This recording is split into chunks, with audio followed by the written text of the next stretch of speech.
নমস্কাৰ নিউজ নাওৰ ষ্টুডিঅ'ত মই শ্ৰীমন্ত মাধৱ বৰুৱা চাওয়াহক কি আছে আজি আমাৰ সংবাদ সদৌ অসম নিৰ্মাণ শ্ৰমিক ইউনিয়ন যোৰহাট জিলা সমিতিৰ উদ্যোগত ৰূপায়ণ কৰা হয় এক প্ৰতিবাদী কাৰ্যসূচী নিউজ নাওৰ এক ৰিপৰ্ট সদৌ অসম নিৰ্মাণ শ্ৰমিক ইউনিয়ন যোৰহাট জিলা সমিতিৰ উদ্যোগত ৰূপায়ণ কৰা হয় এক প্ৰতিবাদী কাৰ্যসূচী উল্লেখযোগ্য যে নিৰ্মাণ শ্ৰমিকসকলে আইনগতভাৱে পাবলগীয়া পেঞ্চনকে ধৰি বিভিন্ন সুবিধাসমূহ আদায় দিয়াৰ দাবীত যোৰহাটৰ সহকাৰী শ্ৰম আয়ুক্তৰ কাৰ্যালয়ৰ সন্মুখত সদৌ অসম নিৰ্মাণ শ্ৰমিক ইউনিয়নৰ যোৰহাট জিলা সমিতিয়ে এক প্ৰতিবাদী কাৰ্যসূচী ৰূপায়ণ কৰে।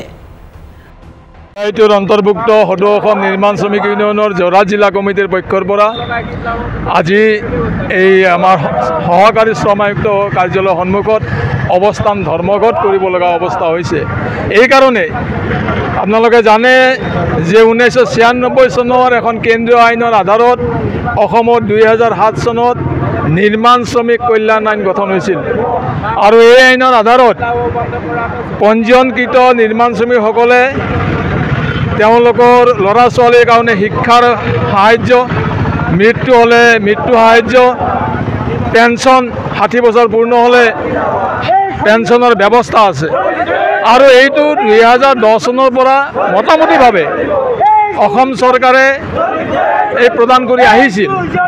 কিন্তু অতি দুৰ্ভাগ্যৰ কথা যে আজি 2 বছৰ ধৰি অসমৰ এই যে বিজেপি চৰকাৰ এই চৰকাৰে এই নিৰ্মাণ শ্ৰমিকসকলৰ পেঞ্চনকে ধৰি বিভিন্ন সা সুবিধাসমূহ সমস্ত বন্ধ কৰি থৈ দিছে। আনকি পেঞ্চনৰ দৰখাস্ত দি বহুকেইজন শ্ৰমিক ইতিমধ্যে মৃত্যু হ'ল। এটা সুবিধা আছিল 3টা অসুখ কেঞ্চাৰ, লিভাৰ চেৰচিছ আৰু কিডনি ফেইলাৰ যদি হয় 1.5 লাখ টকা এটা এককালীন সাহায্য পায়।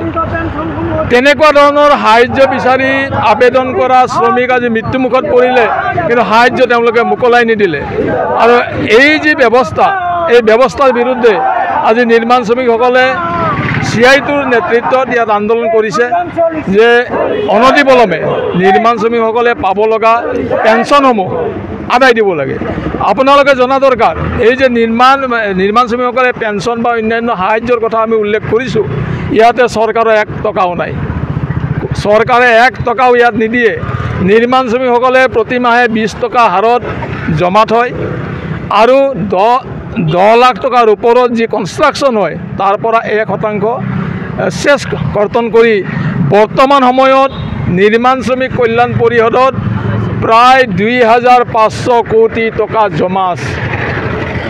2500 কোটি প্ৰায় হয়তো অলপ এই এমাহ দুমাহৰ ভিতৰত যদি অলপ বাঢ়িবও পাৰে।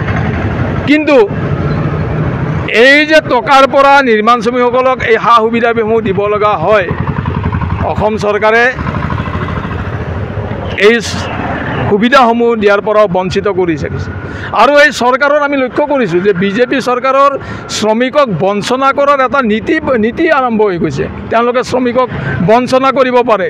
যি সময়ত এই চৰকাৰখনে তেওঁলোকৰ MLA মন্ত্ৰীসকলৰ দৰমহা বঢ়াবৰ কাৰণে সিদ্ধান্ত ল'ব পাৰে, আলোচনা কৰিব পাৰে, দুগুণ দৰমহা বঢ়োৱাৰ ইমানখিনি সুবিধা পোৱাৰ পিছতো 2 লাখ 2.5 লাখ টকালৈকে দৰমহা কৰাৰ এটা ব্যৱস্থা কৰাৰ কাৰণে চিন্তা কৰিব পাৰে। সেইখন চৰকাৰে এই নিৰ্মাণ শ্ৰমিকসকলৰ নিজস্ব পইচাখিনি এৰি দিয়াৰ ক্ষেত্ৰতো এটা হেমাহি এটা চক্ৰান্তমূলক ব্যৱস্থা গ্ৰহণ কৰিছে আৰু আমি CIটোৰ পক্ষৰ পৰা চৰকাৰৰ এই মনোভাৱক ধিক্কাৰ জনাইছোঁ আৰু দাবী জনাইছোঁ যে অনতিপলমে নিৰ্মাণ শ্ৰমিকসকলৰ এই যি প্ৰাপ্য আইনগতভাৱে পাব লগা যি প্ৰাপ্য পেঞ্চন, ল'ৰা ছোৱালীৰ শিক্ষাৰ সাহায্য মন্ত্ৰী হওক তেওঁলোকৰ কিন্তু দৰমহা বৃদ্ধি হৈছে। তাকেই কৈছোঁ যে এই সময়খিনিত শ্ৰমিকৰ নিজস্ব পইচাৰ পৰা দিবলৈ তেওঁলোকে টান পাই আছে, কিন্তু অন্যহাতে তেওঁলোকে নিজৰ সা সুবিধা বঢ়োৱাৰ কাৰণে নিজৰ দৰমহাটো আৰু বঢ়াৰ কাৰণে যি সময়ত এজন MLA মিনিমাম এতিয়া বোধ কৰোঁ 2 লাখ টকা মানৰ গোটেইখিনি লগাই 2 লাখ টকা মানৰ এটা পেকেজ পায় মাহত। তাৰপিছতে তেওঁলোকৰ পইচাৰ অভাৱ হৈছে আৰু এই শ্ৰমিকসকলে যিসকল শ্ৰমিক আজি 60 বছৰ পাৰ হৈ যোৱা এজন নিৰ্মাণ শ্ৰমিক যি কাম কৰিব নোৱাৰে, সামাজিক সুৰক্ষাৰ নামত এটা সামান্য কিবা আছিল সেইখিনি দিবলৈ তেওঁলোকে আজি হোগা বিচৰা কৰিছে। এতিয়া আপোনালোকে দীৰ্ঘদিন ধৰি আপোনালোকে যেতিয়া প্ৰতিবাদ কৰি আছে যি সময়ত মন্ত্ৰী আমোলাসকলৰ দৰমহা বৃদ্ধি হৈছে কিন্তু এইসকল দুখীয়া তথা কষ্ট কৰি পেট পৰ্বতোৱা নিৰ্মাণ শ্ৰমিকসকলে নিজৰ প্ৰাপ্যৰ পৰা বঞ্চিত হোৱা বুলি খুব উজাৰে এইসকল শ্ৰমিকে। অনুপম বৰাৰ ৰিপৰ্ট নিউজ নাও।